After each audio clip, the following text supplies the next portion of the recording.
Hey everyone, welcome back to Wild Sonic Farms, and today we're going to be getting into a new video. And before we get into the video, please go on and click the thumbs up button, subscribe to the channel if you're new here. Let's go on and get into the video. And as you see today, we are going to be getting into the Beehive. If you guys have not been watching the channel for a while, you'll know that this is the Beehive. It's a nice looking colony. I've showed it before in recent videos and actually live streams too.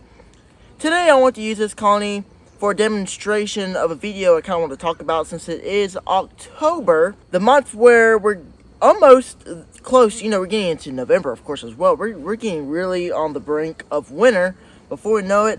As I've been saying since, I don't know, like July, even August too, even June too, I knew that winter was going to be here before we know it. I better go on and start getting prepped up for it. And I know a lot of beekeepers have been doing the same. So today I kind of want to aim this video for a little bit of what I'm doing to prep up my bees, this colony, for an example. And some things we need to be looking for in colonies.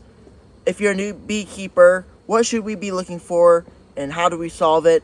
And we'll dive into the colony and we'll see kind of what they're looking like. Is there any problems, or if there isn't any problems, how to identify that too. Last time I checked this colony, they were looking very good, and they still look good on the top, as you can see from your view. My view, man, look at this colony. This colony is a really nice colony. They're looking really good. They have a good queen too, but we'll save that for later on in the video.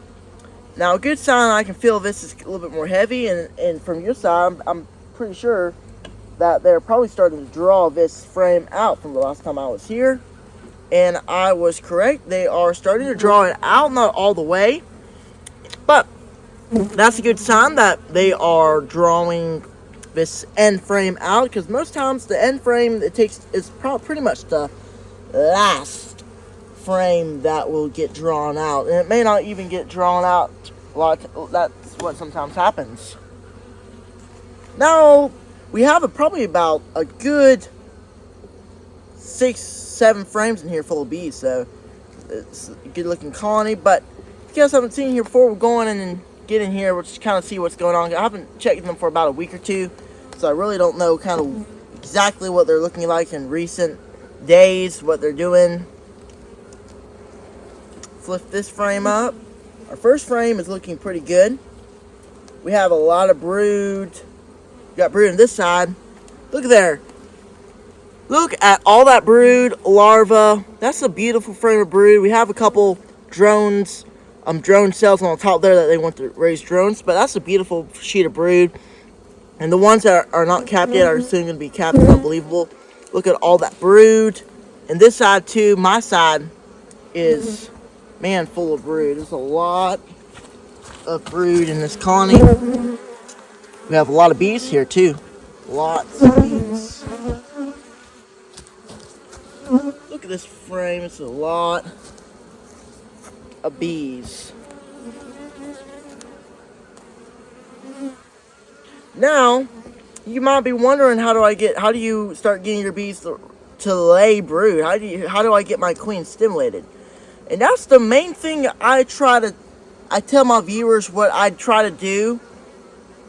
The biggest thing for me is to stimulate my queen to start laying. That's the biggest thing you can do to get your bees, to get your queen, should I say, to start raising a lot more brood. And that will also get the bees to raise more bees. Hence, the queen will start laying eggs, of course. So that's kind of what I'm doing. I'm feeding 1-to-1 sugar water. That's really what I'm doing. That's what I'm feeding. That's what I like to feed. And I think I'm feeding this new stimulant. I've been using Apis Biologics, which works a good bit too.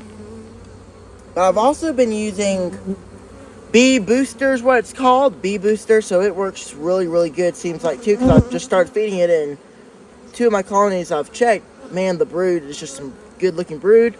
And as you can see here, we have a lot of brood on this frame. We have some eggs in the center there, which is some larvae, a lot of young bees that are hatching out at the moment. So I know my queen's in here because I see larvae. I see some eggs in there too, some mixed eggs.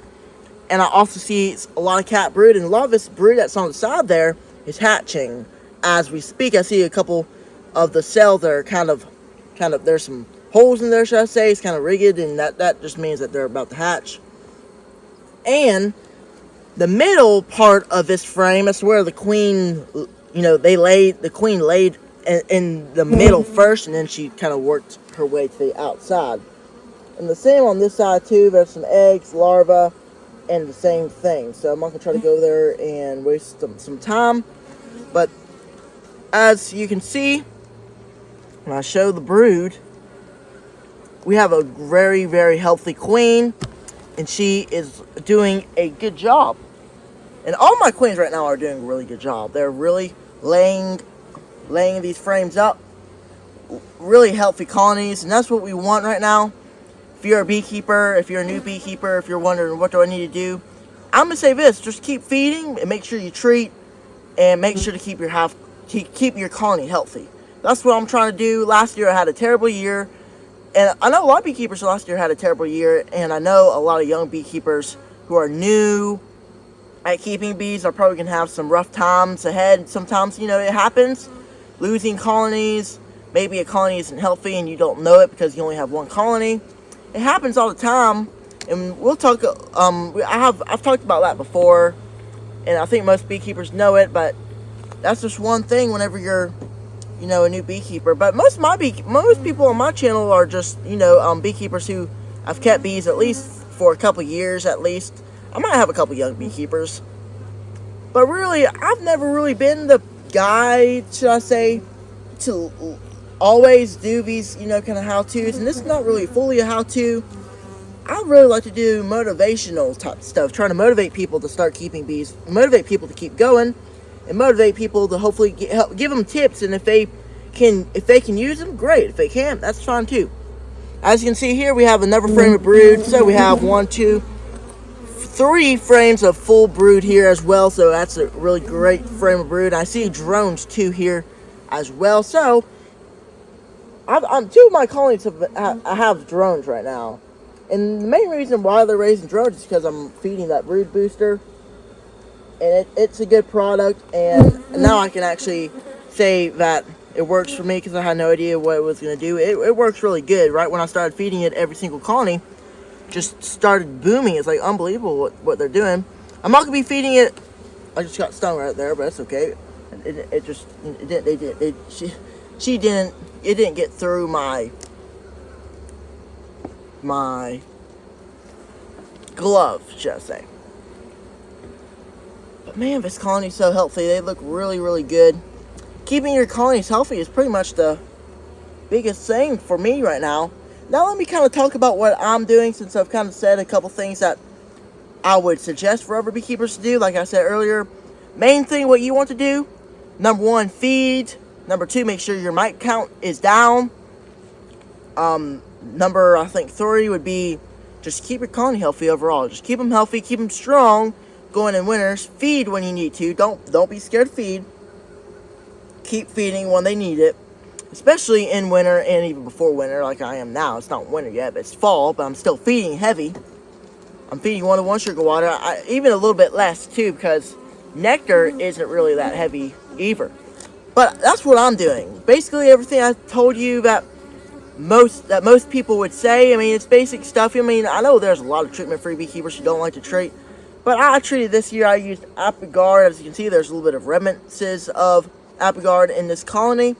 But I used Apigard this year, and it seems like it's worked really good because I've seen my numbers go down and my bees go up, so that's good for my colonies.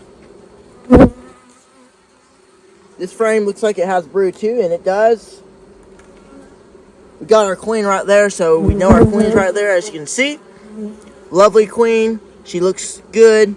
Laying a good brood pattern, as you can see right here, and on the other side as well. Eggs, larvae.